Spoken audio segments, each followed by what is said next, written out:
கர்த்தருடைய பரிசுத்த நாமத்திற்கு மகிமை உண்டாவதாக. தேவன் அருளியப்ப மினிஸ்ட்ரி மூலமாக உங்களோடு தொடர்பு கொள்வதிலும் இந்த மகிழ்ச்சி அடைகிறோம்.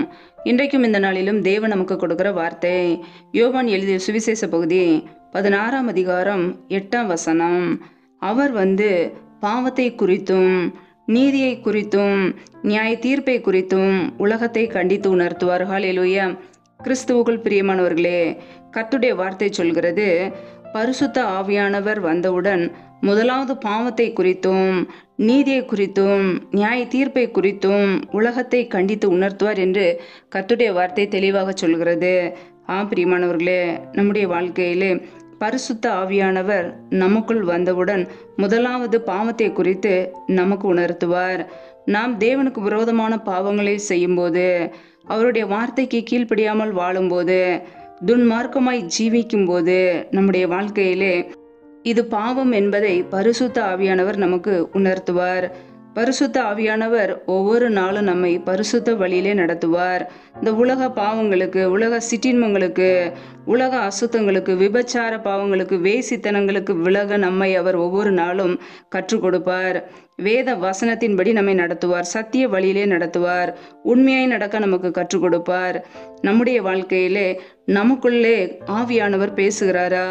ஒவ்வொரு நாளும் பாவத்தை விட்டு விலகி வாழ வேண்டும் என்று நமக்குள்ளே ஆவியானவர் நம்முடைய இருதயத்தில் பேசுகிறாரா? நாமே சற்று ஆராய்ந்து பார்ப்போம். நீதியை குறித்து ஆவியானவர் பேசுவார். ஒவ்வொரு நாளும் அநியாயமான காரியங்களுக்கு விலகி வாழ நமக்கு கற்றுக் கொடுப்பார். நம்முடைய வாழ்க்கையிலே அநேக காரியங்களிலே நீதியாய் வாழாமல் அநியாயமாய் நாம் இருப்போம் என்றால் அதற்கு ஆவியானவர் எச்சரிப்பார். நீதியான காரியங்களை நாம் பின்பற்ற வேண்டும். கர்த்தருடைய கற்பனைக்கு கீழ்ப்படிய வேண்டும். அவருடைய கற்பனைகளுக்கு, கட்டளைகளுக்கு கீழ்ப்படிந்து நாம் வாழ வேண்டும் என்று நமக்கு உணர்த்துவார். ஹல்லேலூயா. தேவனுடைய பிள்ளைகள் ஒருபோதும் அநியாயமான காரியங்களுக்கு உடன்பட்டு விடக்கூடாது.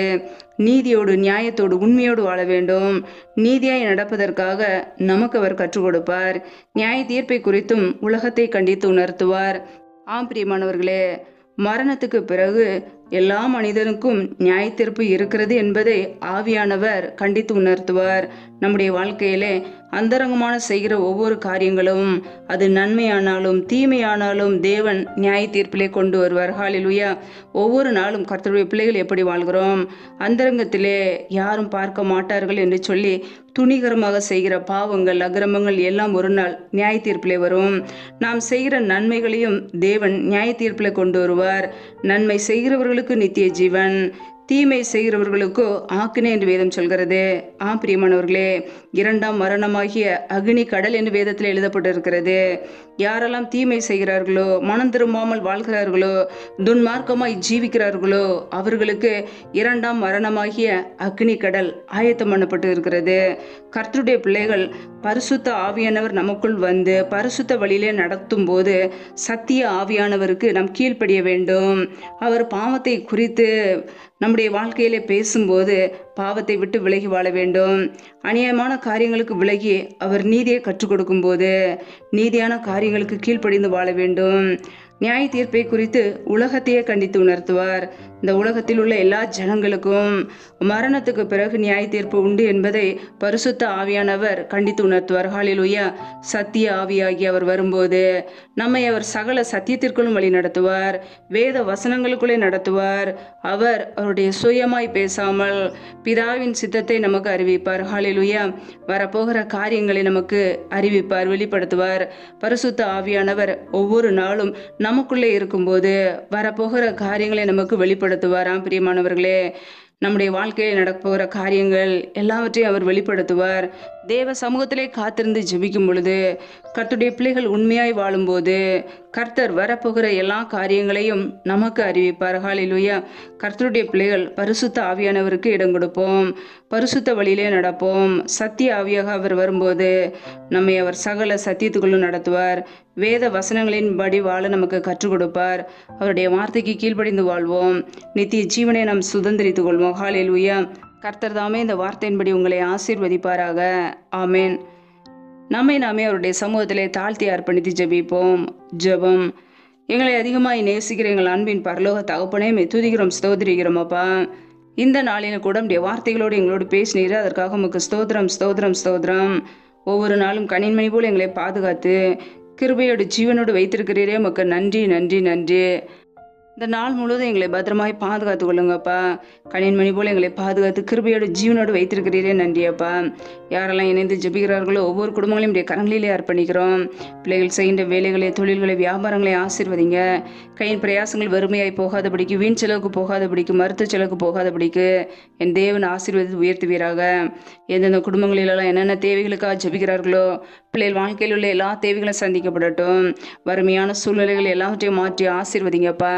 என் தேவன் ஆசீர்வதிக்கிறவர். பிள்ளைகள் நினைக்கிறதுக்கும் வேண்டிகளுக்கு மேலான நன்மைகளை கொடுத்து ஆசீர்வதிங்கப்பா. சம்பூரணமாய் திருப்தியாய் ஆசீர்வதிங்க. யாரெல்லாம் வேலைக்காக ஜெபிக்கிறார்களோ வேலை காரியங்களில் இருக்கிற தடைகளை முற்றிலுமாக நீக்கி போடுவீராக. ஆசீர்வதிங்க, பலப்படுத்துங்க. எந்தெந்த குடும்பங்களிலெல்லாம் கடன் பிரச்சனையிலே உபத்திரத்தோடு கண்ணீரோடு வாழ்கிறார்களோ என் தேவன் அந்த குடும்ப சூழ்நிலைகளை மாற்றுங்கப்பா. என் தேவனால் கூடாத காரியம் ஒன்றுமில்லை. என் தேவன் ஒரு அற்புதத்தை கட்டளையிடுங்க. கடன் கொடுக்குற பிள்ளைகளாய் மாற்றுங்க. உடைய கரங்களில் அர்ப்பணிக்கிறோம். யாரெல்லாம் சரீரத்தில் பலவீனத்தோடு, சோர்வோடு, வியாதியோடு, துக்கத்தோடு, கண்ணீரோடு வாழ்கிறார்களோ என் தேவன் அவர்களை தொடுங்கப்பா. உடைய சுகமாக்கும் கரம் பிள்ளைகளை தொட்டு சுகமாக்கட்டும், விடுதலையாக்கட்டும். என் தேவன் விடுதலை கொடுக்கிறவர். பிள்ளைகள் வாழ்க்கையில் உள்ள எல்லா பலவீனங்களையும் எல்லாம் நீக்கி அவர்களை சுகப்படுத்துங்க, ஆசீர்வதிங்க. உடைய கரங்களில் அர்ப்பணிக்கிறோமாப்பா. ஒவ்வொரு நாளும் எங்களுடைய வாழ்க்கையிலே பரிசுத்த ஆவியானவருக்கு இடம் கொடுக்க எங்களை அர்ப்பணிக்கிறோம். பரிசுத்த வழியிலே நடக்க எங்களை அர்ப்பணிக்கிறோம். சாட்சியுள்ள ஒரு வாழ்க்கையை வாழ எங்களை அர்ப்பணிக்கிறோமாப்பா. உடைய வார்த்தைக்கு கீழ்ப்படிந்து ஒவ்வொரு நாளும் உமக்குள் நிலைத்திருக்க எங்களை அர்ப்பணிக்கிறோம். எங்களை ஆசீர்வதிங்க, பலப்படுத்துங்க, உடைய நன்மையினால் நிரப்புங்க. ஒவ்வொரு குடும்பங்களையும் உடைய கரங்களிலே அர்ப்பணித்து தாழ்த்தி ஜெபிக்கிறோம்.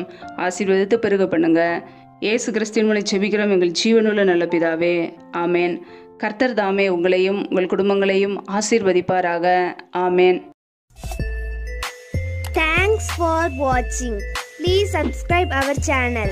Click the like and share. Click the bell. God bless you.